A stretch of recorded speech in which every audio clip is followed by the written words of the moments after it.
Harbaugh now heads to the Los Angeles Chargers. He wins everywhere. He wins, period. Justin Herbert, he's a crown jewel. Well, you guys better enjoy this. Quick snap, Herbert to throw. Has a man, touchdown! The fans loved it. You have to love what you're seeing on tape if you're a Chargers fan, especially for the future with Justin. Herbert on the move and throws and touchdown. I was just trying to show off. We're going to be known as world champions. And we're going to do it or die trying. Don't let the powder blues fool you. Who's got it better than that?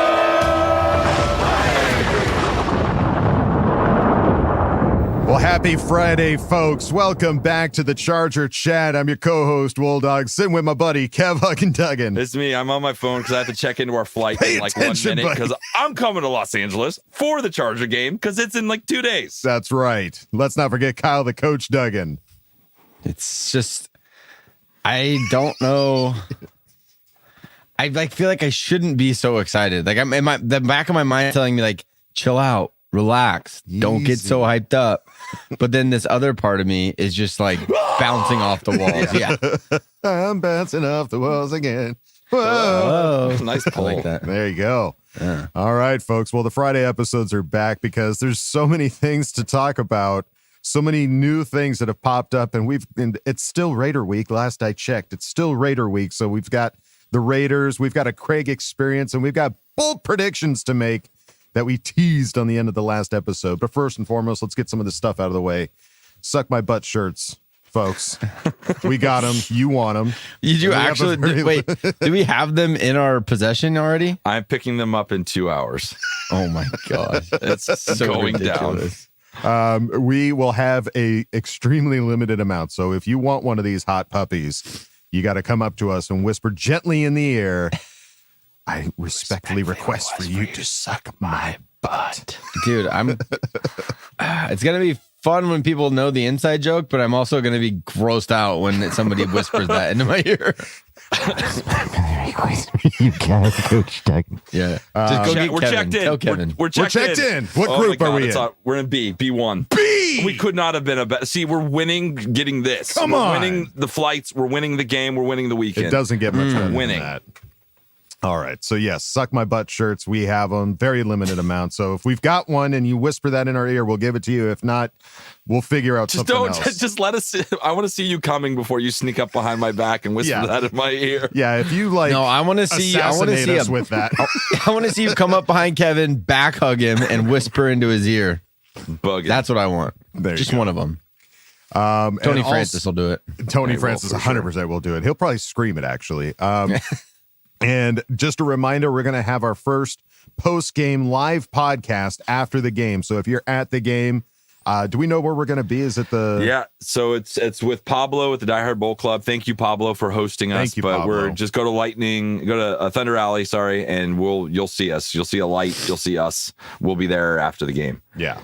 So we will have our first live podcast. We're going to record it. It's not going to get posted live, but if you guys have questions, some Ask Bolt Fam questions, get it to us. We'll have a Twitter post up. Get it to us as soon as you can. Short and sweet is preferred because, hey, man, we're going to be live. It's going to be post-game. Emotions are going to be high. It's going to be awesome. Yeah. But please get them to us ASAP. All right. Talk about what's been happening here. Chargers finally released a hype vid, the first hype vid of the 2024 season. And my God, it was so good, dude. The goosebumps, the heart rate, the blood pressure was all on the rise. Yeah. Watching the Dream On hype video that the Chargers posted.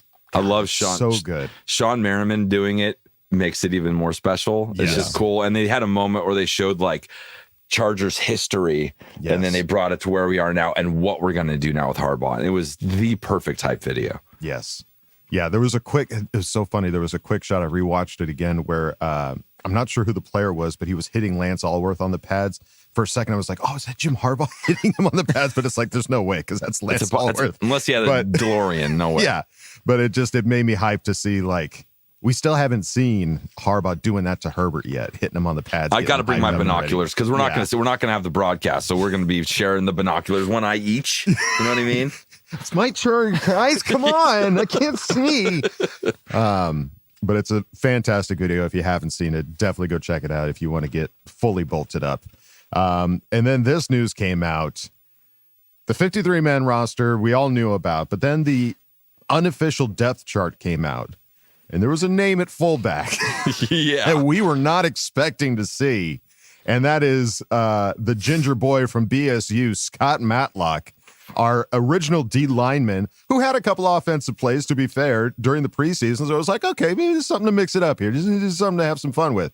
No, he is listed as the official fullback starter for the offense. 300-pound fullback. Dude, I just think that's just what fullbacks have to be. I mean, I was listening to Lo Neal on the Believe podcast with Matt Smith, and he was talking about fullbacks nowadays, they just get in the way. He's like, back when I played, we moved linebackers. Like we would, you have to get them out of the way. You don't just get in the way of them so that the running back can make a cut. Like you have to move people. And linebackers are big. They're not little boys. Like if you're not a 300-pound guy, you're not moving those linebackers. I mean, you look at what the Ravens did with Ricard. It's the same. He's pretty much, Matlock's like a tiny bit bigger than Ricard, but it's like the same type of vibe as what the Ravens did. Obviously, Greg Roman, Harbaugh are like, yeah, we're just going to pit our biggest, most athletic guy in the backfield, and he's going to move people. And that's so freaking cool. So I thought about this in the upcoming game against the Raiders. Max Crosby is an issue. Let's just call it like it is. Yeah, he's an issue. Yeah. I love this idea of running 20 personnel. So you have 2 running backs, no tight ends, and then 3 wide receivers. Or you go 21 personnel if you want a tight end on the field. But you have Matlock he's like in a offset eye position towards Max Crosby. And if it's a pass, he's just going to sit inside. So Joe Alt can set really deep. If Max tries to come inside, he's got a 300-pound ginger ready to say peekaboo, you know? Ready to peekaboo his soul. Yeah, I just think that it's just like, just take that guy out of the game. I know it's 2 guys and that sucks, but I don't know. I just think that you can get so creative with pass pro with Matlock back there. Definitely. Now he's obviously not an offensive lineman, so he's not going to be able to just sit there and pass set. But if you have him as support to help, let Joe Alt overextend and set really deep. And if Max tries to come back, he's just sitting there for a little peekaboo. Yeah. I don't know. I think the Matlock thing, is so exciting. Just, dude, you have Scott Matlock at fullback, and then you have Gus Edwards getting the ball. Good as luck. The That's tailback. 500 and something pounds coming at you. Yeah. 540 pounds? Downhill. Dude, half a ton. It's a fun crazy little wrinkle that doesn't necessarily overcomplicate the situation. Right. Like it's just a fun wrinkle to add Scott Matlock on the offensive side and still be a defensive lineman backup. Like he will play both sides of the ball. And Harbaugh was asked about that, and he had this on Matlock. He said, I expect him to play 2 ways, 3 ways, because he's going to play special teams too. He's going to play defense. He's one of our top defensive linemen, starting fullback, and then he's starting on a couple phases in the kicking game too. This poor guy. Somebody keep him hydrated, please. I hope he's in shape, man. This is like Pop Warner stuff with a team that doesn't have a lot of players. Like you have kids that play both ways. You just have to, and that's cool that Matlock is at that level, and what he's capable of bringing to this team is that diverse. It's really cool. Yeah, it is. That's how you earn a roster spot. I think realistically, I think he gets 5 to 8 plays on offense. He's not going to be on the field every single play. For sure. And probably less than that on defense because he's at the bottom of the depth chart as the interior defensive lineman. Is he out there first play of the game? As fullback? Maybe. That might be a set the tone. I think first play of the game, he's out there and he pops somebody in the mouth. Yeah. Takes their soul. Go, just ginger on ginger crime, go right at Max Crosby. Oh, dude, yeah. Ginger on ginger Can crime. gingers steal each other's souls? They don't have it. Find out Sunday. Stamp a double stamp. Yeah, you can't just stamp a double stamp it. Yeah, I mean, just the amount of value. Gingers don't have souls. So we love gingers. I don't mean it. We're not an anti-ginger. No, obviously podcast. a joke. Yeah, Yes, obviously a joke. No, just the amount of value you're getting from Scott Matlock, who was a 6th-round pick, man. Yeah. A 6th-round pick now is playing in every element of this game. It's fantastic. And it becomes an issue if Scott Matlock gets hurt now. Yeah, a little bit. He's put himself into a position where we don't want to see that guy end up on the injury report either. And last year, it's like, oh, bummer. It'd be fun to see him out there. Now it's like, it's going to shift some plans for the game. Yeah, no, Ben Herbert's going to be in his pocket for sure. Scott Matlock, on playing both ways, said, we started off on the goal line, tight end to block. Then I was successful at that. So they were like, okay, maybe let's try you here. And it kind of just over the days expanded into what it's become. I think that's kind of how it went. It wasn't like a foreseen thing, to be honest. I would say it just comes naturally. It runs in the family. Big bro Steven was an O-lineman at the University of Idaho. In high school, I was O-line. Growing up as a kid, I was always bigger than my fellow friends and teammates in Pop Warner and that kind of stuff. I was always an O-lineman, so I feel like blocking comes naturally. Just knowing leverage and knowing where to play is supposed to hit kind of thing. I love it. Anything I can do to help the team, I'm going to do. Offense, defense, and special teams. I'm kind of feeling a Matlock jersey, dude. I'm kind of feeling it. If this becomes an impactful situation, I think we should all get Matlock. He's like a Charger. He's like a Charger mascot, dude. Yeah, if he can be like a legit fullback that gets on the field significantly and makes block, I feel like we haven't had one. You know, like even when we drafted Xander Horvath, everyone was so excited. Last one was like, we got a fullback Hester. now. Hester last one was probably Hester, kind of. No, it wasn't. It was what's his face, Watt. Watt. Yeah. Sorry, you're right, Derek. Yeah, Derek we had Watt. Derek Watt, and he was good, but even then, it was like he's a special team all-star. They put him out there, but he's not like a wreck people fullback. Sure. I feel like I think that's true. I think Derek Watt was the last real fullback that we truly had that saw significant playing time. Yeah. Man, that would be fun to have a real fullback again. I'm excited. There's some other quotes here from some of the other players. Justin Herbert on the offseason so far. He said, it's been a fun test. Definitely learned a lot. Definitely go through some things you don't want to have to experience. Yeah. It sounded like by all accounts, he was in it. And it sounds like all of the news about his foot and how severe it was kind of all bullshit reporting. Yeah, the prognosis doesn't seem to fit the narrative. He even said, like, I didn't have plantar fasciitis. Like he said that in the interview. He's like, my foot was sore. What are you guys talking about? Right. Who said that? Yeah. Like, who's saying this shit? So that was fascinating in his interview. Yeah. He I said, think, when your coach just says he's working on something, reporters are going to take that to mean the worst thing possible. Because if it was something little, he would tell us. Yeah. So that was just a matter of Harbaugh not telling exactly what it was. So people got excited. And I just don't, he didn't get interviewed after that injury too. So it was like this cloak of mystery of like, what's going on. This is the first time they got to ask him about it was yesterday. Yeah. Justin also said it was one of those things where I went in, was getting a little sore. So I talked to them about it. There wasn't really one moment where I felt it happen. We're through it and we're looking forward. We're through it. Okay. I'm fine. You're fine. I Leave it alone. Through it. Stop. But I do think this lends to the idea of why we went out and got Heineke as a backup. Harbaugh seems to be very cautious of even little owies. And I think in the past, Justin would never have said anything. He would have just sucked it up and played through it. Powered through. But I think Harbaugh is he gets dinged up, he's going to pull him. And he's a head coach that would actually be like, no, you're not going back in. Whereas previous head coaches are like, oh, okay, you still want to play? Okay, go ahead. Okay, go ahead. So I think you have to have a real backup if you're going to be cautious and keep him healthy for the whole season. So I think that whole story lends to why they gave up a draft pick for Heineke. Definitely. Another quote from Justin on the upcoming season said, it's a great opportunity. That's what's so fun about football, to go out there and make something happen. We know how last year went, and we're all well aware of how we got here. We've got to learn from it and attack the next year and know we have the confidence that we can go out there and Sunday and play fast and play free. Come on, Justin. Love it. My special boy, do special things on this special Sunday. He will. Please. He will. Just wait for it. It's going to happen. Nothing but confidence.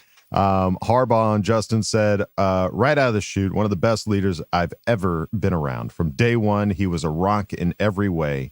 The hardest worker, the tone setter, the strategist, the performer, the producer. How else do you want a guy to lead? He leads from the front. It's tremendous. There's not a day where he comes where he's late or disheveled or not ready to work. Every day he's gotten the proper sleep and hydration and recovery. You know he studies because he has everything down cold the next day he comes in. He's always early, hours early. I think that probably covers any and every way. And he's just a great guy too, a great teammate. I love him. He's so nice. So, okay, quick question. Obviously, this was like the only knock against Justin coming out of college was he wasn't a great leader. Do you think Jim Harbaugh knows that. He knows that that's what the critics are saying. Do you think he's just beating to death people's doubts about him and like going over the top with these statements? Well, if you say something enough times, it becomes true in a lot of ways. So I'm sure Justin's hearing this. Like, why not? I do believe in fairies. I do. Exactly. I do. I do believe in Justin. I do. Like, I think it's there 100%. Is he hyping it up maybe a little more than what's happening? Yeah. Is it? I mean, he talked about his leadership skills in the elevator that was stuck. Yeah, he was the last one to come out. Extreme. Didn't sweat. Straight up leader. Yeah, sweatless. Yeah. No sweat, leader. Yeah, leader. totally. By the way, I'm going to be sweating my what's off on Sunday at the tailgate. Oh, dude. There's no I'll bring leadership some over baby here. Powder, Yeah. dude. I'll bring some baby We powder. will be leadless. Now, I don't know, man. I feel like Harbaugh has just stepped into like the best position he possibly could have because, I mean, to take from what I heard on Colin Cowherd, like he didn't have to come into this trying to figure out, all right, how am I going to rebuild this team around a quarterback? Like, Yeah. or we need to get another quarterback because we don't have one here. It's like, you've got the quarterback here, dude. You just got to build everything else around this guy. Yeah. It's the best situation he could be in. And so I think every time he comes to the podium and he's asked about it, he's like, God, isn't this great? Like, I just have Justin Herbert sitting over here. Have you seen this guy? He doesn't sweat in an elevator. This guy's amazing. Yeah. And then some other player notes. Dan Popper tweeting out Jim Harbaugh and Joe Alt facing Max Crosby. There can't be a bigger test right out the gate. Joe's prepared for it. I can't wait to watch him compete, starting out against a premier edge player in this game, in the history of the game, really. High praise for Mr. Crosby. Yeah, well, Crosby's a problem. We all know he's a problem. He's always been a problem, but he's not a problem for our left tackle because he never goes over there because he gets owned by, you know who he is. So guess what? We brought in Joe Alt, right tackle. What are you going to do? If I'm just excited to see what this can mean for the pocket for Justin and not having to put so much effort into putting everybody on Max. Like I just hope Joe has a great game. Like he's going to have some missteps, couple maybe, but the first NFL game, I think he's going to do better than what we've seen at right tackle though in the past. Yeah. Yeah. Do you remember it was Rashawn Slater's first game? We had the Washington football team, I think is what they were. Yeah, and he owned Chase Young. But Chase Young, it was so built up that this is going to be this giant matchup, and he just completely shut him down. Yeah, so Joel has an opportunity to set the tone for his young career right now of, no, I can go out there and block anyone. And yeah, I mean, it's going to be a fun test. It's a great litmus test of where he's at and how prepared he is to play right tackle. Yeah, big time. 100%. And even seeing like I've seen some clips of Rashawn Slater like working with Joe Alt personally, like on technique and everything like that, practicing with Morris Brash, trying to get the technique down. So it's awesome that you've also got that leadership from Rashawn. Let me get this guy caught up completely. Yeah. And then on Derwin, Chris Rim tweeting out Derwin James on his reaction to seeing the Raiders on the schedule for week 1. Let's go. Said he was motivated by last year's 63-21 loss. Can't embarrass me like that. Obviously fuel for the fire. And then Derwin on the upcoming year from Dan Popper said, I turn on the tape every day. I'm not a liar, like complacent, like, oh, I'm playing good. No. He and Jesse Minter then charted a course to resurgence. Let's restake the claim as you being one of the best safeties in football. Love that. Amen, brother. Let's go. Yeah. And then he Derwin, is though. That's crazy because he is one of the best safeties in all of football. But got lost in the scheme. Wait, I just can't explain what happened. I wonder what those meetings with him and Jesse Minter look like. Like what info he's giving him as to how he was broken by the previous scheme, like how he just wasn't utilized or he wasn't comfortable or whatever it was. It's so mind-boggling. I really hope they find a way to get him back to his normal Derwin James self. Mm-hmm. And then Derwin also adding, I don't have to question who I am, bro. I know who I am. When I go home every day, I look in the mirror. I know who I am, bro. So just getting back to that. He's putting a lot of weight on his shoulders for this, and I like that. That's a leader. That's what he is for this team. Right. It's going to start with those guys. It's going to start with Justin. It's going to start with Derwin. These guys are setting the tone this first game. It's going to trickle down to everyone else. Yeah. No, it's been really fun to watch these guys grow from rookies to leaders in the locker room. And the fact that everybody's behind Jim Harbaugh and this whole new coaching staff and everything they're trying to do, just builds to that excitement coming into this season. And then Joe Reedy tweeting out, your referee for the Chargers Raiders on Sunday is Scott Novak. His crew called the least penalties in the league last season. Let him play. Let him play. Let him play. That's not what we saw last night in the Chiefs-Ravens game. They really wanted to be a part of that game, huh? Dude, that tackle being misaligned, that was such a joke. They called it on Staley like 4 times that he wasn't lined up close enough to the ball. Yeah. His foot was even with the guard's foot. I don't know. That just feels a little bit like a Chiefs. Dude, Taylor Swift was there. What are you going to do? You can't have them lose if Taylor Swift is there. You know? Well, Travis Kelce didn't beat Jack doo-doo. No, he doesn't. Hey, that's the one thing I took from that game. Travis Kelce's not looking like the dominant Travis Kelce from last year. Their number 2 tight end looks solid, too. Yeah, and he just got an extension, which is interesting. Hey, he's Kelce, he's a freaking $100 million podcaster now. So where's the motivation? You're getting paid more to talk to your brother than you are to play football. So just think about it. It's true. Just think about it. Something to think about. Something to think about. Think about it. And then looking at the game preview, NFL.com putting out the predictions for the game.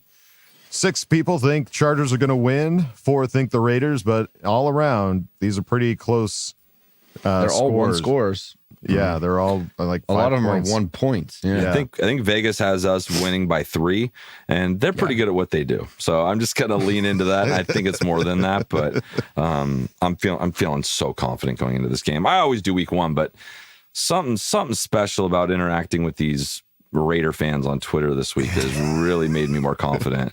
I don't know what it is. You feel like they're lashing out because they're insecure about their team? Exactly. Like some of the stuff they're saying, what they're bringing up is fascinating that we're not talking about the present at all, the current at all. But what about last year, the backup game and 63 points and rings from the 70s, blah, blah, blah, blah, blah. Shut up. How about that little ass boy at QB? How about that? Yeah, little ass boy. How about that? How about that? All right. Looking at the injury report, this is as of Thursday. We see 4 players on the Chargers injury report. DJ Chark dealing with a hip injury. Now we know Chark hasn't been cited at practice for a while, and now we know it's a hip-related injury, and he hasn't practiced Wednesday or Thursday. Herbert on there with the foot injury, getting 2 full practices in. That was weird too because he wasn't on there, and the league called the Chargers and said, put him on the list. Yeah. I don't get it. Why?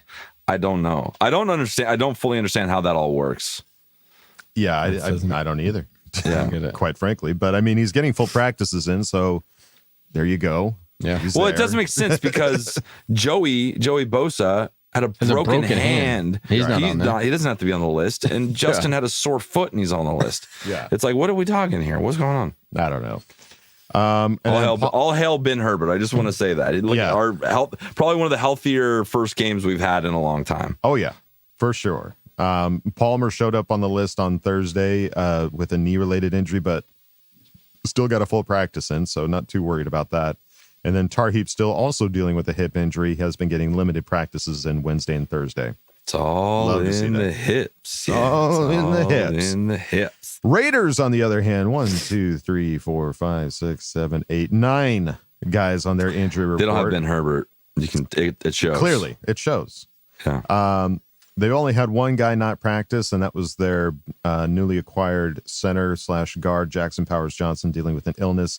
Everybody else getting limited or full practices in, but Malcolm Kuntz being one of those guys dealing with a knee injury, so that could be beneficial for the Chargers.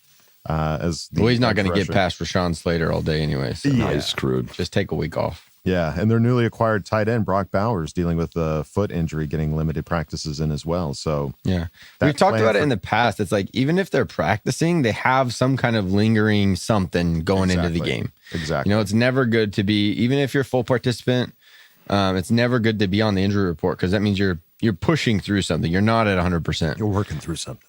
Yeah, they're working through it, and you never know what the extent is, but there's something that's keeping them from being 100%. So right, that's a big long injury report for the Raiders. Yeah, love to see it. Well, you know what else is pretty nice is our friend Chris Gates over at Chris Gates Fitness. Listen up. If you're listening to us, you're obviously a big football fan, but if you have health and fitness goals too, hey, we're the place for you because we have a new sponsor, Chris Gates, and his online fitness membership called Training Camp. Training Camp is a monthly fitness program designed specifically for football fans, and it's honestly like nothing I've ever seen before. As soon as you mention beer and fitness, my ears perk up. Oh, no. I'm intrigued. This is the time of the year where I do not work out very much. This is like, I got myself to this point so I don't have to work out. But, combining a little bit with some football related, I want to train like the players. Yeah. I want some of those plyometrics, some of that good stuff. Give me that good stuff. Yes. So Chris has been coaching people for years. He's a massive football fan, and he's created a community in Training Camp that blends fitness and sports together to help you achieve your goals while connecting with a community of sports fans doing the same thing. Whether you've struggled to stay consistent in the past, felt confused about what exercises to do, or needed more accountability, Training Camp is here to help. When you join Training Camp, you'll get top-notch coaching from Chris. He'll deliver monthly workout plans to help remove all the guesswork with exercising, so you can just show up, put in the work, and have confidence that what you're doing is working. The workout plans are customizable and designed to fit your busy lifestyle so you can stay consistent and see progress. You'll also join the private online Training Camp community where members gather for support, participate in challenges, win prizes, and more. Training Camp is centered around sustainable results, no crash diets or extreme routines. You can drink beer, come on. Yes. Tailgate for games in the fall and make progress. And Training Camp will teach you how. And you get all this for less than your weekly coffee run. In fact, right now, Chris is offering a massive discount. If you sign up this week, you can get your first month for just $10. That's 80% off the monthly price. Head over to chrisgatesfitness.com/ChargersChat or hit the link in the description to sign up and use code ChargersChat to get that discount. And while you're checking that out, you can also go on over to our Patreon, patreon.com/ChargerChat. Check out all the fun, silly videos we got over there. There's lots going on. We got Coach's Corners as well. If you're curious, Coach is flexing his coaching prowess over at patreon.com/ChargerChat. And if you don't want to go over there, that's totally fine. You're going over to our regular website, chargerchat.com. Check out all the cool stuff we got over there, like t-shirts, hoodies, and stickers. You can chat it up with other Charger Chatteteers in the members section and ask questions and ask Bull fam. So go check out chargerchat.com. All right, folks, time to go on to the next segment. You know him, you love him, and now he's here on Fridays. It's a primo spot. I'm talking about the Craig Experience. Oh, yeah. Oh, yeah. Come on in, man. Kick your feet up. Oh. Craig Experience. Hello there. Make yourself at home. We got some stuff to talk about, right? Moving on.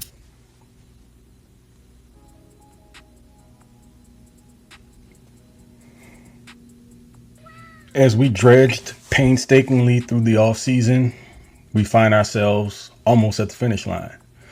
Well, by the time you're seeing this, you will have already witnessed Thursday Night Football, Chiefs versus the Ravens. Hopefully the Ravens pull that out for a couple of reasons. Mainly because, well, we hate the Chiefs. But also, I got a couple players that I may or may not have started in this game on my fantasy team. We'll see. That's not really important. What is, though, is that we are just mere days away from the kickoff of week 1 of Chargers regular season football and the official start of the Jim Harbaugh era. And no one's more excited about it than me. As all of you know, or many of you, depending on how long you've been around, I've been championing this hire for quite some time.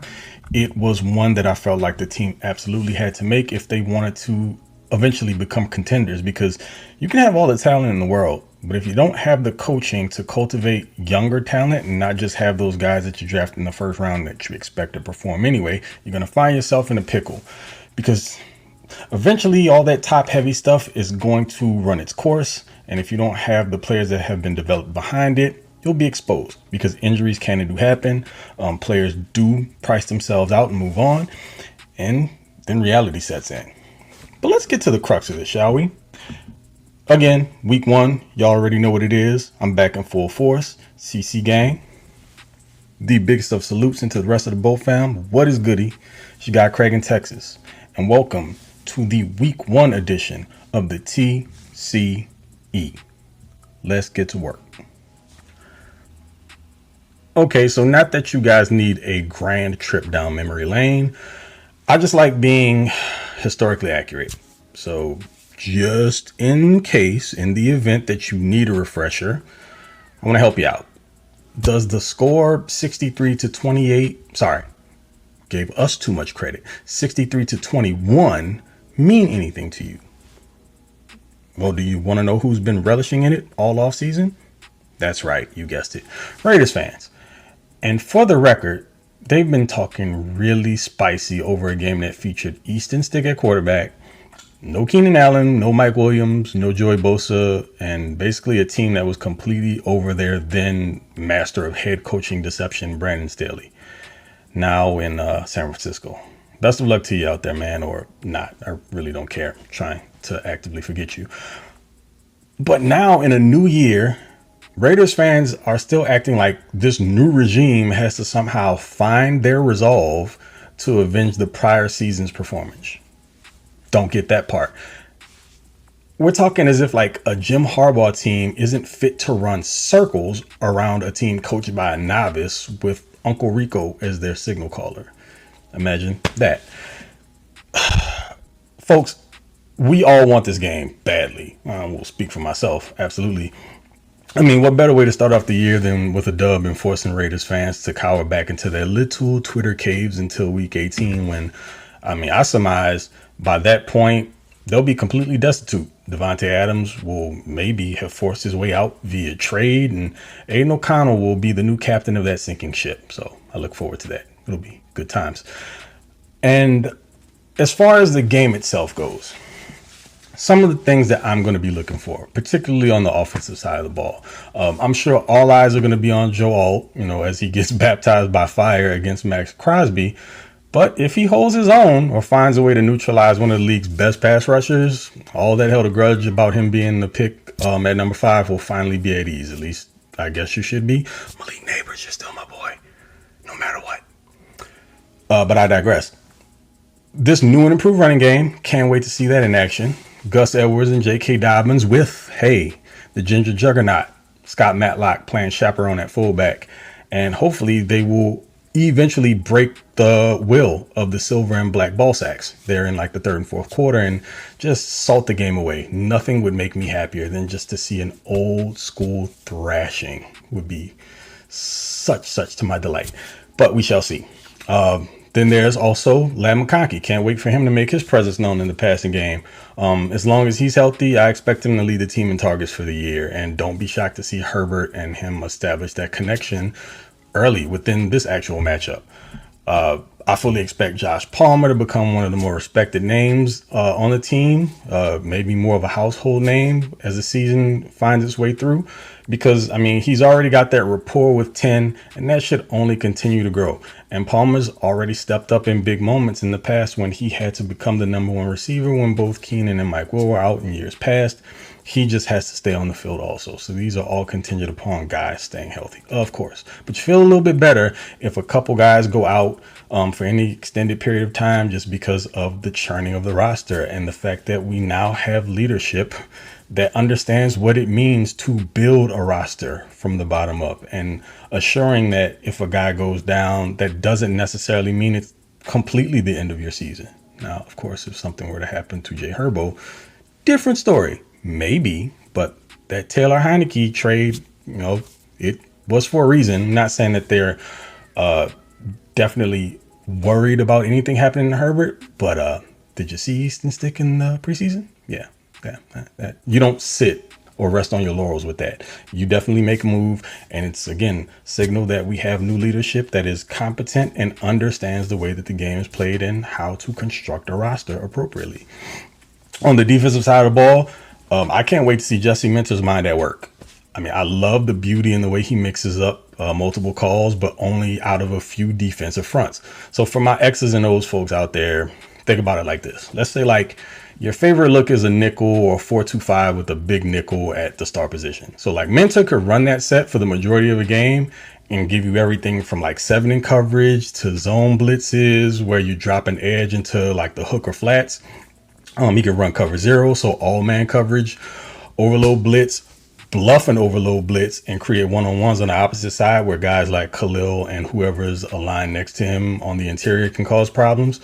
Just the simplicity of lining up in just a couple of sets, but running multiple plays out of those sets can drive defenses nuts, because you can align for the appropriate set. But when there's so many different things that you can do out of just like 2 or 3 looks, it's super frustrating, because when you try to do too much, a la Brandon Staley, you create breakdowns in your defense. Guys have to overthink things. But as far as the sets are concerned, if you know where you need to be aligned because you're accustomed to playing just a few of them, it kind of boils down to communication at that point. If everyone is very in sync and understands their assignments, then it allows you to play faster and freer. And defensive guys feel more comfortable with doing things like going after the ball, maybe playing a little looser. The technique can still be good across the board, but if you understand that you have a guy who's adept at making plays in front of you, you might know how to cover his back, but also not bust in your particular zone. So again, there's a lot that can be done in this defense, and I cannot wait to see Jesse Minter and his evil genius mind at work. I'm looking forward to seeing the old Derwin James back in action, with the more pared down approach to his usage. It just feels like he's due for another big year where he can reclaim his status as a top 2 or 3 safety in the league. So come on, DJ, we need it. You know who else I can't wait to see, though? The new addition, Elijah Moden, who came over from the Tennessee Titans via trade. He could be a wild card because of his versatility and playmaking ability in the slot and between the numbers as a safety. That trade could pay major dividends. You can look at him also like a chess piece, similarly to the way that you would look at Derwin, but I'm not saying he's going to play that exact role. He might actually be interchangeable, again, with his ability to play in the slot and safety with like an Alohi, or you'll just kind of see him maneuvering about, again, maybe playing some deep half, but probably also more so in that slot role. He's not afraid to come up and get his nose dirty in the running game. And again, as a playmaker, dude has a nose for the ball. He has a tendency to be around to make plays. Some people have compared him to Tyrann Mathieu. I wouldn't say he's as athletic as Tyrann or as quick, but I understand the instinctual side of it. I'm not ready to call him like the new Honey Badger. Let's not do that. So all in all, less story long, I expect the Chargers to put foot to rectum with the final score, Chargers 24, Raiders 10. And with that, guys, talk to me. Fam, what do you fellas, or who do you fellas look at as being this game's offensive and defensive MVP? If you need something a little bit more broad, who's the player that you most want to see a standout performance from? Pick and choose whatever way you want. So do your thing, CC Bros. Other than that, y'all know who it is. Until we meet again after we stump a mud hole in the Raiders, y'all know who it is. It's Mr. Bolt Ganger Do Not Bang, aka TOP_FLYT3 over on Twitter. You can also catch me on the Lightning Round podcast. Come kick it with us over there. We do after hours after every game. I'm gonna have a mailbag show on Friday, and we have some other shows throughout the week individually. So feel free to avail yourselves to that. You know what, folks? I think I want to take this time out to give myself a pat on the back. You know why? I've managed to go all week without bickering with Raiders fans on Twitter. I think I'm showing growth. Am I retiring, Petty P? Maybe. Well, that's it for me, guys. Until the next time. Oh, listen, fam. Come on. Y'all know me better than that. Yo, check this out. The Raiders. Your logo's eye patch. Al Davis Jr.'s Lloyd Christmas haircut. Your towel and water boys. Your history, well, maybe not all of it. I love John Madden, Bo Jackson, Ronnie Lott, Marcus Allen, Rod Woodson, Tim Brown, etc. So respect to the legends. And the bus y'all ride to the stadium in, I hope the AC breaks. Now, okay. Love you, bye. I was just getting ready to pat you on the back, Craig, but then you unleashed. Totally redeemed yourself. So many good things to be excited about there, Craig. I can't agree with you more. That's just hope your AC breaks. That's the move. And screw your the water Christmas haircut. Yeah, that was amazing. But the question, who do we look at being offense and defense MVP? I think he just means for this game, not like season wide. So who's going to be the MVP on both sides of the ball for this game? Go ahead, Kyle. You go first. I'll go defensively. I just got to go Derwin James. This is like a belief pick. Like if he can be the MVP, we're going to be so successful on defense. Because Khalil's going to do what Khalil's going to do. If Joey's healthy, you know what he's going to do. I feel like if Derwin can just switch it on and go back to his old self, the defense is going to be pretty lights out. So I'm going to go with Derwin James. This is a hope pick. I think more realistically, I think it's going to be one of those edge rushers. Yeah. But my hope is that it's Derwin James. I'll go with, I think Joey Bosa is going to come out and have a better game than Mac did last year. I think Bosa is going to have at least 2 sacks. Wait, Mac last year had 6 sacks. Well, not betting like he's not going to be out. He's not going to be outplayed. I misspoke. He's not going to be outplayed. This game. This game is not going to be outplayed the way that Bosa was outplayed. Got it. I think Joey's going to have an awesome. I thought you were about to bowl. You were about to predict 7 sacks. No, that's not happening. It could happen. I think maybe total. Maybe who knows? Yeah, total 7 sacks. That'd be pretty freaking sweet. Yeah. I will say. I'll say. Scott Matlock. I think I just tackled both sides. Defense, offense, yeah. That's one of those teams. flex players. That's like a flex player you can throw in there and get points from both. That makes sense. Yeah. Actually, I wonder now. I should look to see if I could draft Scott Matlock in fantasy as a running back. Yeah, he's not going to get. I mean, you carries. could. You will get 0 points. He might never know. It could be. He caught touchdowns when he was with BSU. Yeah. I'm just saying. I guess if I'm feeling frisky, take a flyer, dude. Yeah. All right. Any offensive MVPs you guys are looking at? Justin Herbert. Justin Herbert. Yeah, it's going to be Justin. He's going to go out of his mind, and then I think, I'm just going to go Justin Herbert. I think that's the. It's been I a was gonna long say time. another name, but it's Justin. Yeah, it's been a long time since we got to see Justin Herbert play football. Too long. So excited. One might say. So excited. Yeah. All right. There you go, Craig. Thank you again for another awesome Craig experience. We really appreciate it. But that is essentially all that we have for this episode, folks. But before we go, as mentioned in the last episode, we do our bolt predictions on Friday. So we have some bolt predictions to make. Who's going to start? Come at me, bro. I'll go first. I'll go first. We're definitely winning this game. Yes. I think the score is 27-13 Chargers. We win pretty decisively. I have an interesting idea. So I think we're going to have 5 sacks. Okay. I think 3 of them are going to happen between Khalil Mack, the starting edge rushers, and then 2 for the backup edge rushers. So between those 4 players, that's how that'll lay out. So 5 sacks, and then we're going to have 1 fumble, 1 interception. It's going to be a turnover massacre on Sunday. Okay. I like it. Yeah. What are you thinking, Kyle? So I had the same score, but for the purpose of creativity and more fun, we'll switch it. I'll go 28-14. So 1 more points each. Only touchdowns. Let's go. No field goal. My bold prediction is that Jesse Minter is going to actually take away Devontae Adams and make somebody else beat us. So I'm going to go Devontae Adams less than 75 yards receiving, which we have not come close to that anytime that we've played them. So Devontae Adams under 75. I think Minter is going to actually put some kind of importance on jamming him and having someone over the top instead of just playing his own and letting him run around everyone and catch 10 balls for 150 yards. Love it. So good. That's such a realistic one. You're probably going to hit it then. I did some crazy shit on mine. This is never going to happen, but that's just exciting to say.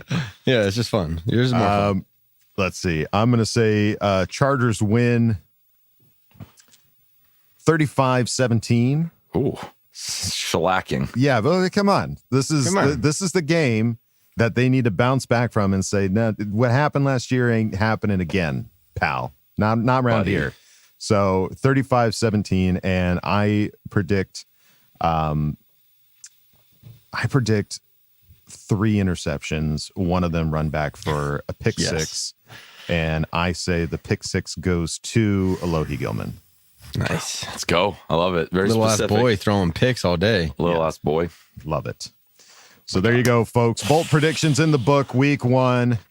From this point out, it's just excitement for we're gonna be all on of the us. I just got so many butterflies. We're going to be flying. We're going to be coming in hot. We're going to be doing all the fun stuff. And hopefully we're going to see you there at Thunder Alley pregame for the week 1 game against the Raiders. I'm so excited, folks.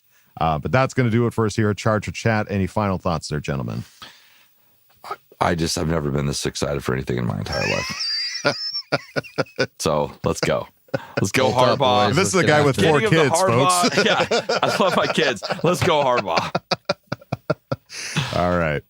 Well, that's going to do it for us at Charger Chat, folks. Don't forget to bolt up because we're ready for any squad, any place. Okay, love you. Bye. Okay, love you. Bye. Okay, love you. Bye.